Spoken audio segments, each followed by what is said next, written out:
Transformers: Rise of the Beast isn't the worst Transformers movie, but it's also not the best in my opinion, so let's talk about it. As always, this video will have spoilers, so if you don't want spoilers, head over to my shorts or my TikTok and check out my one-take movie review on this movie. But without further ado, let's talk about Transformers: Rise of the Beast.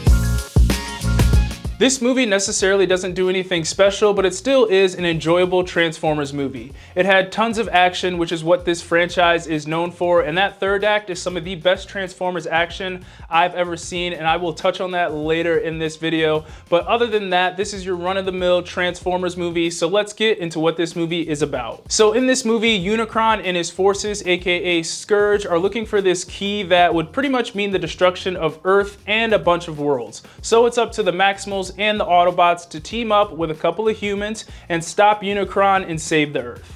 Let's get into the good, and obviously the strong point of this movie, the thing that pretty much puts this movie on its back and carries it all the way through, is the action. The action is easily the best part of this movie, more specifically that final battle. I mean, there was definitely some things throughout this movie that I didn't like, but once we got to that third act, aka that final battle, I was locked in all the way through because the action was creative and it was different from what we've seen in the Bayverse. We see the Autobots and the Maximals working together and taking out the bad guys in some pretty cool ways, and then we had Bumblebee's return, which was probably my favorite part of the movie. I mean, the music during that part couldn't be more perfect as he jumps out of the plane, goes into battle mode, and proceeds to remind us all that Bumblebee is that dude. And then we had Optimus take out Scourge in the most disrespectful way possible, and I enjoyed every part of that fight because it was almost kind of rewarding because Scourge had been handling Optimus throughout the entire movie. So it was kind of cool to see Optimus get that revenge, kind of be redeemed a little bit. And then he got Bumblebee's little Autobot tag back from him and said something like, "This belongs to a friend of mine." And I loved it. I enjoyed every second of that fight between Optimus and Scourge. And next up for the good is the story. Well, more a specific part of the story, and that was the story between Optimus Prime and our main character, Noah. I really liked the story they went for between the two, as it was kind of like Bumblebee in a way, where you have these two characters that come together and realize they're the same in a sort of way and need each other in the end. And I thought this really humanized Optimus, which is something we haven't seen before in this Transformers franchise. We know Prime as pretty much the Michael Jordan of Transformers, but in this movie we saw his imperfections, and I liked that. We saw that he felt bad for having the Autobots trapped here on Earth, and he didn't necessarily fully trust the humans. And then we saw this same story go on with Noah, where he felt like he couldn't provide for his brother or protect his brother because he was sick and he couldn't find the medical care, and he also didn't fully trust the Autobots. And I just thought that was a really cool angle to take because we haven't really seen that yet in the Transformers franchise. It's usually lots of military involvement, lots of bang bang, shoot 'em up, explosions. So it was really cool to see more of a grounded story between a Transformer and a human, kind of just like we got in Bumblebee. Last up for the good is the villain. Now, Scourge, in my opinion, is probably one of the best villains we've gotten in the Transformers franchise. He was very menacing, and honestly, he seemed quite unbeatable right there at the beginning of the movie. I mean, for me, I was sitting in the theater and I was genuinely wondering how they would defeat him, because even the movie described him as pretty indestructible and this all-powerful being because of these powers he gets from Unicron. And let's be honest, he handled Optimus Prime in the beginning fairly easily. So it was tough to see how the Autobots were going to win in this movie. And I just thought that was kind of cool to see a villain that, oh, they may lose this, even though in the end we all knew they were going to win. But it was kind of cool to see a villain that could handle the Autobots pretty easily. And then it wasn't until after the movie that I found out that Peter Dinklage actually voiced Scourge, so kudos to him for making Scourge such a great villain and giving him such an evil, villainous voice. Alright, now let's get into the so-so. And first up for the so-so, I have Pete Davidson as Mirage. Now, I definitely didn't hate his performance by any means, but I can't say I 100% enjoyed it all the way through as well. Now, overall, I think he played the character of Mirage well. I mean, at times it felt like it was just Pete Davidson in a big robot suit, and I guess that can be both good and bad. And I'll be honest, he did get some genuine laughs out of me. I mean, he's probably one of the funniest characters in this movie, but with that said, there were times in this movie where his character kind of got a little annoying. There were some jokes that didn't land, and also there was some humor that didn't quite fit the situation we were in. Sometimes he would crack a joke in a more serious moment,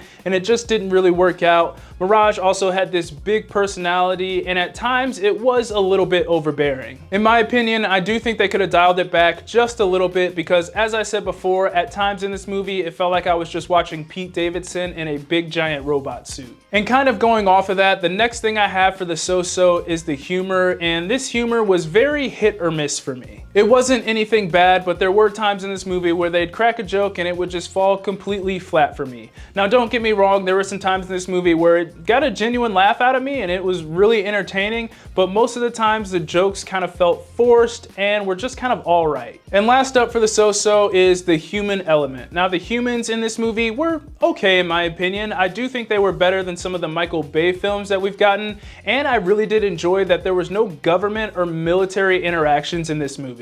I thought the story they had with Noah and his little brother was solid, but I do wish they would have given a little bit more time to Dominique Wilkins' character, Elena. I thought her performance was fine, but in my opinion, she was kind of used just to move the plot forward, and she didn't really have much else to do, and I really wish we kind of got to explore her character just a little bit more. But overall, this movie did put a little bit more emphasis on the Transformers, which is something I was kind of looking for going into this movie, so I guess I can't really complain all that much about the human element. I just wish we got a little bit more of Dominique, but overall, I appreciated that they made this movie more about the Transformers. And finally, let's get into the bad. And first up for the bad, I have the emotion. Now this movie tried to have good emotion, but when it came to those emotional moments, it just really didn't work for me. I don't know if it was the acting or the dialogue, but when it came to those moments where the emotion was supposed to be kind of at its height and really hit you emotionally, I'm gonna be honest, I just really didn't care. And I think that may be because the emotional beats that they did have in this movie, they didn't really dive into or expand upon.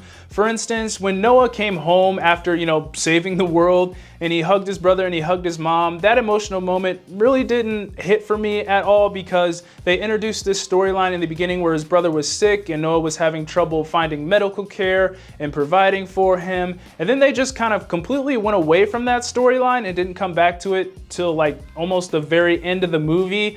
So that's why I don't think it really worked as well for me, in my opinion. I think if they would have sprinkled that storyline in a little bit more, or hey, even have his brother maybe come along with him to help the Autobots. I know that may seem kind of weird because his brother's supposed to be sick, but at the end of the day, we're talking about a movie with alien robots, so I think they could have gotten away with it. But I think if they could have included his brother just a little bit more in this movie, it would have made us care about their relationship a little bit more, and the emotional side of that relationship would have hit a little bit harder. And next up for the bad, and I just have to mention this, but there were a couple sequences, I think there was like 2 or 3 of them, where it seemed like they just cut out random parts of it. For instance, when the Autobots and Maximals were protecting Noah and they told him to grab the key and run, and this is the part where Noah had the intentions of destroying the key just to save Earth, and then Optimus just kind of pops up out of nowhere and tells him no, and this was just really weird for me because it was kind of like, hold up, weren't you just fighting the bad guys? Like, how did you get here so quick? You kind of just teleported. Now I may have missed something, but it just felt like there was a clip missing there of maybe having Optimus leave the battle, or heck, maybe he followed Noah as he took the key and ran, but it just seemed really weird to kind of cut from that straight to all of a sudden Optimus is right there with Noah when we know he kind of stayed to help protect Noah from Scourge. But with all that said, overall, this is just a pretty safe Transformers movie. It was enjoyable with great action, especially in that 3rd act. It has a few good jokes in there as well, and the Maximals are cool, even though I wish we would have gotten just a little bit more of them. This movie didn't do anything special and is a super fun movie that I think anyone can find enjoyment out of. Those are my thoughts on Transformers: Rise of the Beast. Let me know what you thought of the movie down in the comments, and as always, be sure to like, subscribe, comment, get your Eazy Apparel at shop easyapparel.com. God bless, and I'll see you guys later. Peace.